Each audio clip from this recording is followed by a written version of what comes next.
gravar mais um programa do Globo Rural, né? Estamos aqui com a médica veterinária Rosane Moraes, que nos trará informações sobre vermes que podem inviabilizar economicamente criações de ovinos no Brasil. Boa noite, doutora Rosane. Prazer em recebê-la em nossa casa estúdio. Podemos dizer que a taxa de mortalidade de animais de produção no Brasil é alta nos casos de verminose gastrointestinais? Boa noite. Sim, podemos dizer sim que problemas com verminoses, nematóides gastrointestinais constituem aí um grande, gravíssimo problema sanitário que, se não resolvido, pode inviabilizar economicamente a criação de ovinos no Brasil.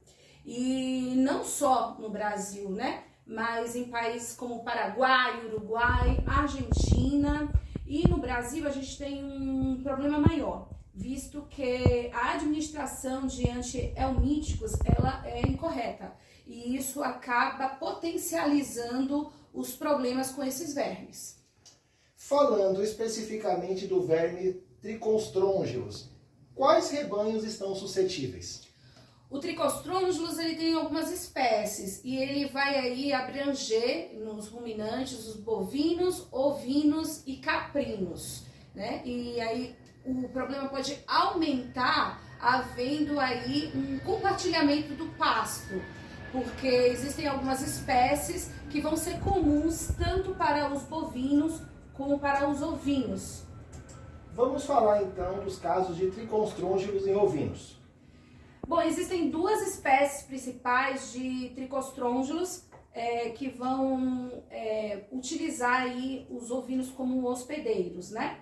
É importante a gente falar que o animal ele nunca vai estar com um único problema.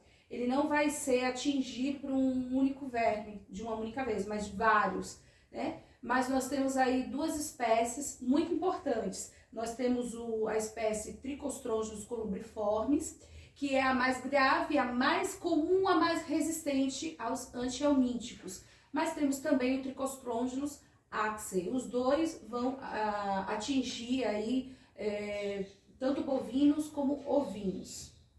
Para entender a forma de transmissão, é importante compreender o ciclo evolutivo do verme, não é isso? É muito importante a gente conhecer o ciclo evolutivo desse verme. Então, como que funciona? Primeiramente, que a infecção é oral fecal, tá? Então, esses nematóides adultos em estágio de reprodução dentro do intestino delgado desse hospedeiro, ele vai liberar aí uma póstula com milhares de ovos. Esses ovos, eles vão ser eliminados através das fezes e eles vão sair em formato de mórula, que é um dos estágios de desenvolvimento embrionário. E aí a gente lembra que esse verme, ele pratica, né, a reprodução sexuada. Então nós temos aí um formato dioico, né, macho, fêmea, que em estágio de reprodutivo, eles vão copular e os gametas vão se encontrar e a gente vai ter aí a fecundação. Então, essa mórula, quando ela sai no ambiente, ela vai passar por alguns estágios. São nomenclaturas que você vai ver em nematóides. Vai do estágio larva 1 até 5. Então, a gente classifica como L1, L2, L3, L4 e L5. E aí, então, quando a mórula ela se abre, vai liberar aí a larva de estágio 1. Essa larva de estágio 1, ela vai ter aí uma cutícula, né? E ela vai se alimentar de micro-organismos presentes nas próprias fezes, que foi liberado ali no ambiente. Depois ela vai mudar essa cutícula e aí então ela vai se tornar a larva 2, de estágio 2, a L2, que também vai continuar se alimentando dos micro-organismos presentes naquelas fezes. Para que elas possam sobreviver, tanto a L1 como a L2, é importante que essas fezes estejam úmidas. E aí a gente vê que em ambiente onde grande quantidade de chuva, fios de água passando ali, ou a própria sombra da vegetação já é suficiente para deixar essas fezes úmidas o suficiente para que essas larvas possam evoluir. e às vezes até o orvalho já é suficiente para que isso possa propiciar. Quando ela então passa da L2 para L3, a gente vê que a cutícula da L2 ela não é perdida, não é mudada, como acontece da L1 para L2. Muito pelo contrário, para a formação da L3, uma nova cutícula é formada. Então ela fica com uma dupla cutícula, a L3. Essa é a forma infectante. Isso quer dizer que se o animal tiver contato com a L1 e a L2, ele não vai se infectar, mas ele vai se infectar se ele tiver contato com a larva de estágio 3. E essa larva de estágio 3, ela não se alimenta, ela apenas vai se nutrir ali dentro dessa dupla cutícula com o que ela já se alimentou na fase L1 e L2. E então ela fica ali no ápice da forragem, da alimentação, do capim, né? O animal se alimenta e então entra em contato novamente com as larvas de estágio 4 e estágio 5. Então, doutora, as larvas elas podem migrar? Elas não são estáticas? Não, elas não são estáticas, elas têm movimentação. Obviamente que há um controle dessa movimentação, porque há gasto de energia. Mas elas se movimentam sim. L1 e L2 permanecem nas fezes para se alimentar, estando essas fezes úmidas o suficiente para que essas larvas não morram. Isso quer dizer que incidência de solares pode eliminar essas larvas da pastagem. E elas estando ali úmidas, se transformam em L3, né? Quando elas chegam ao estágio de L3, então há uma mobilidade ali, obviamente com a ajuda da água, como eu falei, o orvalho ou o fio de água passando já é suficiente para que ela ganhe mobilidade, ela pode ir para qualquer direção e ela tende a subir até o ápice dessa forrageira e aí preparando-se para que o animal, ao se alimentar, né, possa colocá-la para dentro desse hospedeiro.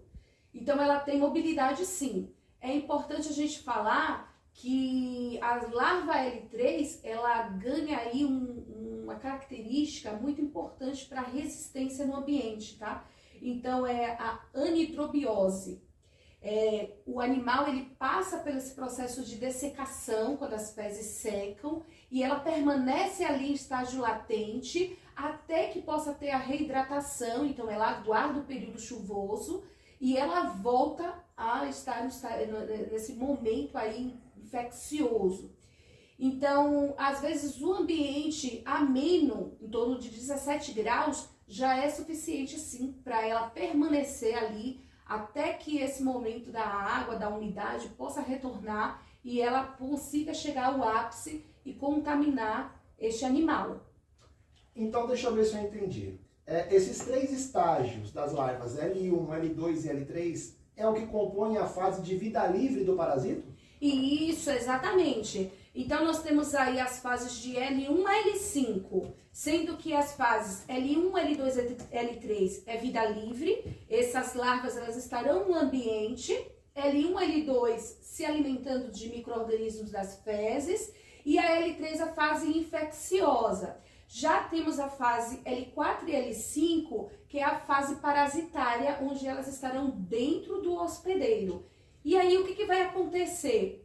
Quando essa larva ela entra em contato com o hospedeiro, passando ali, se ela conseguir se desencapsular dentro do rumen, o organismo alvo vai ser o abomaso. Mas se ela se desencapsular no abomaso, o organismo alvo vai ser o intestino delgado.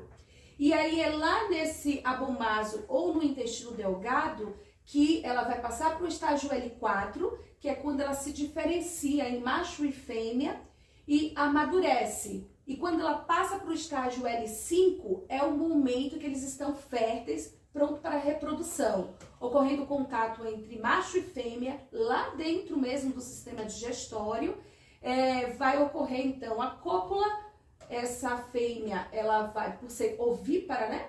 Ela vai colocar ovos, uma grande quantidade de ovos, e ali naquele ambiente propício para a liberação daqueles ovos, porque o animal vai ter muita diarreia, muito movimento peristáltico, vai liberar novamente esses ovos no ambiente. Doutora, estamos recebendo agora um e-mail de uma telespectadora que deseja saber mais sobre patogenia. Eu vou ler aqui o e-mail dela, tá? Olá, meu nome é Júlia, sou estudante de medicina veterinária, desejo atuar na área de grandes animais e trabalhar com criações de ruminantes. Realizarei uma avaliação na disciplina de parasitologia e desejo saber informações sobre a patogenia, sintomatologia e diagnóstico em casos de contaminação por triconstrôngilos. E a patogenia, doutora? Nessa infecção, o animal apresenta diarreia, perda de peso, desidratação, correto? Ou é mais ou menos...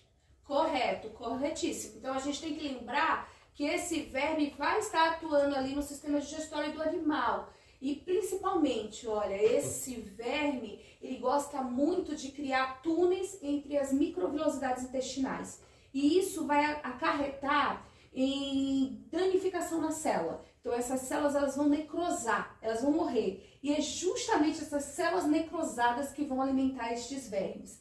Então o que a gente vai ter? Diminuição das microvilosidades intestinais. Então esse animal ele não está mais conseguindo fazer essa digestão do alimento e absorção dos nutrientes. Ele está perdendo também água. Ele também perde proteínas do sangue, tá? E aí, nesse caso, esse animal ele vai ficar apático, esse animal ele vai ter problemas com diarreia, esse animal ele também vai ficar anêmico, esse animal vai ficar desnutrido, esse animal vai ter problemas, ele não vai mais querer se alimentar corretamente, né?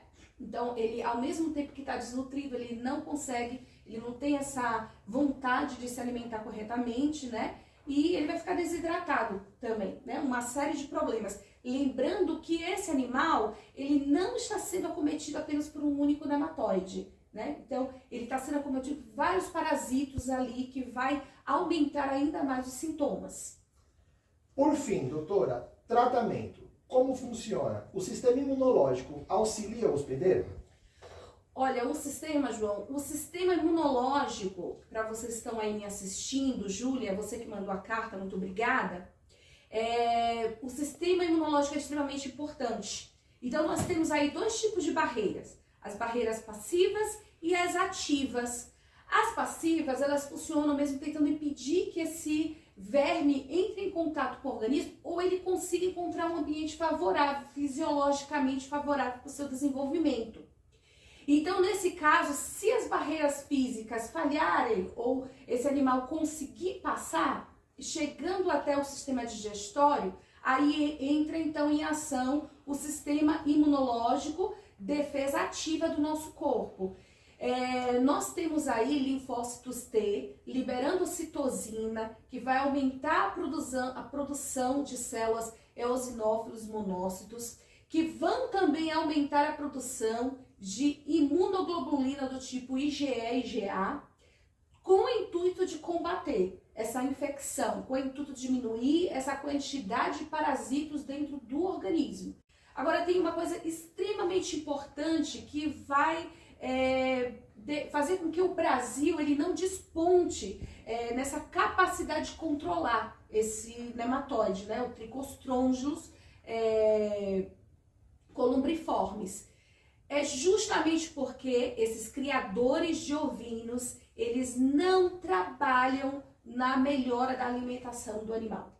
Olha, para a formação de células de defesa do sistema imunológico, para a formação de anticorpos, há um gasto de nutrientes. Se esse animal ele não está sendo bem alimentado, ele não tem como fortalecer o seu sistema imunológico. Então, por isso que a gente tem dificuldade no combate. Outra coisa também, esses rebanhos, eles são utilizados justamente para produção. Então, são animais que se reproduzem muito. Então, todas as fêmeas que estão nesse estágio entre a reprodução do começo, meio e fim, elas estão vulneráveis. Assim como animais jovens são mais vulneráveis porque estão formando o seu sistema imunológico.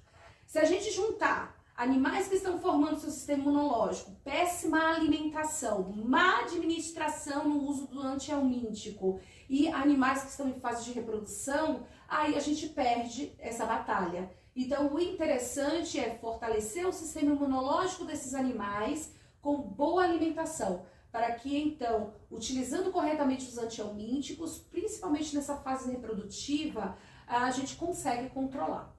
Entendi. Doutora, nós temos aqui mais de 50 e-mails, né, solicitando algumas explicações, mas não dá mais tempo, terminou já o nosso tempo, tá? Agradeço muito pela entrevista e agradeço muito a vocês que acompanhou, né, um pouquinho desse verme, né, desse parasita, o Triconstrongylus, tá? Então, muito obrigado, até o nosso próximo programa e até sexta-feira.